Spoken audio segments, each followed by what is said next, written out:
Bebang, tignan mo si Magic Lola, oh. Ay, nagigib ng tubig si Magic Lola. Saan niya kaya yung gagamitin? Hindi ko mapuno-puno tong kinakargahan ko. Ang laki-laki kasi. Magic Lola, para saan ko yung nigib yung tubig? Bebang, naubusan kasi ako ng tubig sa bahay.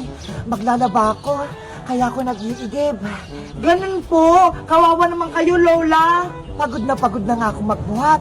Masakit na tong likod ko. Gusto niyo po, tulungan po namin kayo ni Princess Magic Lola? Talaga, Bebang? Tutulungan niyo ako ni Princess? Hala, Bebang, ayoko, no? Ang hirap kaya magbuhat. Sige na, Princess, tulungan na natin si Lola. Tsaka wala naman tayong ginagawa, eh. Ayaw ko, hindi nga ako nagigib sa bahay, eh. Huwag niyo na akong tulungan, Bebang. Mukhang ayaw naman ni Princess. Kaya ko na to. Princess, pumayag ka na. Please. Minsan nga, nililigtas tayo ni Magic Lola, eh. Sige na nga, tutulungan na nga natin si Lola. Yay! Magic Lola, kami na lang po magigib niya ni Princess. Magpahinga na po kayo doon. Maraming salamat sa inyo, Bebang Princess. Malaking ginhawa yung titulong niyo sa akin. Tara na, Princess. Maghanap tayo ng mga balde natin para makapag-umpisa na tayong mag-igib. Let's go! A few moments later. Ayan, puno na tong balde ko, Princess. Ikaw naman.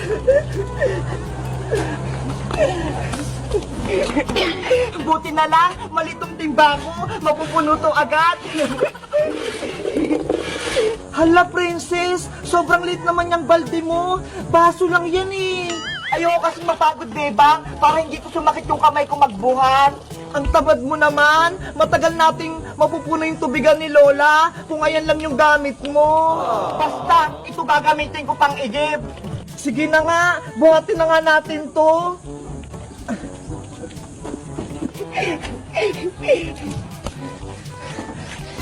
Ang bigat naman ang binubuhat ko. Ako din, ang bigat-bigat itong binubuhat ko. Nandito na tayo sa drum, Princess. Ilagay na natin yung mga tubig. Wow! Napagod ako, Bebang. Ang lit nga ng balde mo, eh. Ang ganggan lang yan. Paano ka naman napagod? Mabigat kaya to. Magigib na nga lang tayo para mabilis. Sige! Ang sipag-sipag talaga ni Bebang. Si Princess naman, ang tamad-tamad. Ang lit-lit na kinakargang tubig. Yahoo!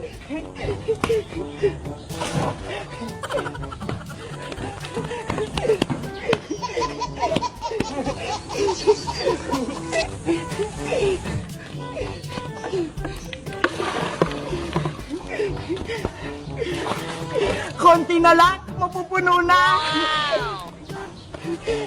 Ayan, last na to. Mapupuno na tong drum ni Lola. Yahoo!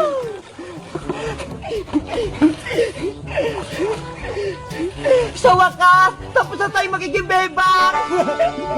Nasaan na kaya si Magic Lola? Mga ineng, nandito ako. Lola, tapos na po kaming mag-igib. Maraming salamat sa inyo. Tinulungan niyo akong punin ng drum ko. Wala pong anuman, Lola. Lola, pagod na pagod po kaming magbuhat ng tubig. Wala po ba kayong pamerienda dyan? Kahit soft drinks lang? Ay, ganun ba, Princess? Siyempre naman, may soft drinks ako para sa inyo. Totoo po. Magic Balde, magbigay ka nga sa akin ng soft drinks. Kiring! Oh, Bebang, sa'yo itong malaking soft drinks dahil mabigat at malaki ang binubuhat mong balde. Ang lamig! Thank you po, Lala! Siguro, malaking soft drinks yun sa akin. Parang yung kay Bebang. Siyempre, Princess, hindi mawawala yung sayo. Kiring! Oh, ito, mismo. Ni, ano yan, Lola? Dahil maliit yung binuhat mong baso, Kaya, malit din soft drink ibibigay ko sa'yo. O eto, tanggapin mo na. Lola, ayoko po nito. Ang liit-liit. Gusto ko po ng malaking soft drink.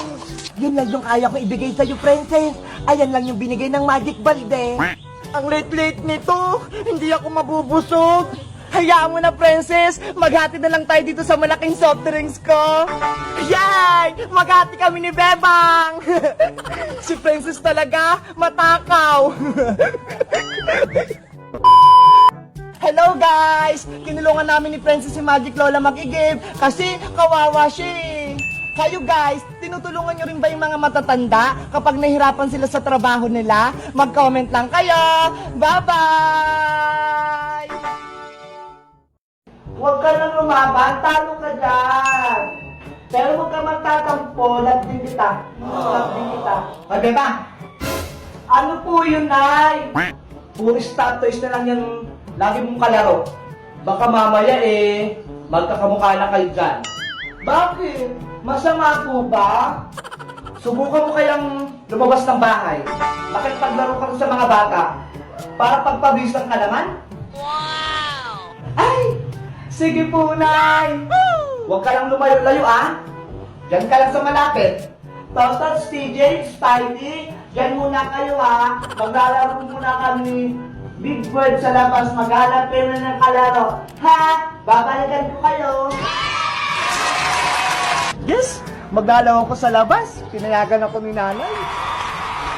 Eto, ano si Big Bird, wag mo itong aawayin, ha? Mabait to. Tignan mo, ang ganda niya. Later. Beba! Hala, tawag na ako ni nanay. Asa naman kaya yung batang yun? Ay, Bebang, tawag ka ng nanay mo, umuwi ka na. Ano ba yan? Kakalabas ko pa lang eh. Bakit po, Nay? Kakalabas ko pa nga lang eh. Saan ka naman nagpupuntang bata ka? Hala, dyan lang naman ako sa tapat ng tindahan ni Aling Sonia eh. Tignan mo yung itsura mo oh. Pawisan ka na. At ang dungis-dungis mo pang tignan, Bebang. Hindi ka nahiya sa mga kalaro mo? Sabi niyo lumabas ako para pagpawisan at may kalaro ako. Naku! Sumasagot ka pang bata ka? Sige, pasok! Dito ka sa loob.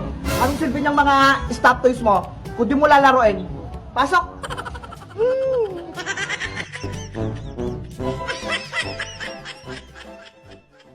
Iska! Iska! Ano yan, Bebang? May ipapagawa ako sa yung challenge. Ano ba yan? Huwag kang maingay. Baka marinig tayo ni nanay. Kinuha ko lang tong nilagang itlog na ulam namin. Lagot ka na naman kay Aling Sitang niyan. Hindi ngayon malalaman, kaya bilisan natin. Ano ba kasi ang challenge mo? Itong nilagang itlog, ipapasok mo sa loob ng bote nang hindi nadudurog. Itlog? Tsaka bote? Hindi naman papasok yung itlog sa bote. Ang laki-laki ng itlog eh. Kasya yan. May challenge bang madali? Tsaka napanood ko na yun sa YouTube. Subukan mo kasi. Kahit anong paraan. Basta wag lang mabasag yung itlog. Paano? Imposible naman. Oh? Bebang, ika, ano yan? Ikaw pala, princess. Si Bebang kasi may pinagagawa sa aking challenge. Anong challenge? Ganito yung princess, oh. Ipasok mo yung nilagang itlog sa loob ng bote. Diba? Napaka-imposible. Nilagang itlog? Wow! Oo, nalaga na to kaya hindi to mababasag. Patingin ako ng itlog. Oh, ito. Ay, nilaga nga. Tama-tama, gutom na ako. Hoy! Wag! Hala, princess, bakit mo sinubo? Sabi ko sa bote, hindi sa bunganga mo. Hay nako, gutom ka na naman, princess. Ang sarap. Sayang naman yung itlog kung ipapasok nyo sa bote. O Bebang, sirit na. Hindi naman namin alam kung paano ipasok sa bote. Mamaya, ubusin pa yan ni princess eh. Sige na nga, ako na nga gagawa. Ginagawa? Ayan, dapat maglagay muna kayo ng maraming usok sa bote. Tapos ilagay itong itlog. Wala naman nangyayari. Antayin nyo lang kasi. Hala, yan na, Bebang, pumapasok na. Hala, yan na. Ay, ayan, pumasok na. Ayan na, nahulog na. Sabi ko sa inyo eh. Wow, ang galing. Diba, sabi ko sa inyo, magic. Hala, si Nanay Sitang. Ano magic? Hala, lagot. Ano ginawa mo sa ulam nating itlog? Nasa loob na po ng bote. Ito, yung itlog ko. Ano pang ulamin natin? Yari na naman ako nito. Ngayon, magikin mo yan kung paano yan lumabas. Kung hindi, may yayari ka sa akin. Naku, Bebang, mas mahirap yung talings ng nanay mo. Paano ko to tatanggalin? Ang hirap-hirap.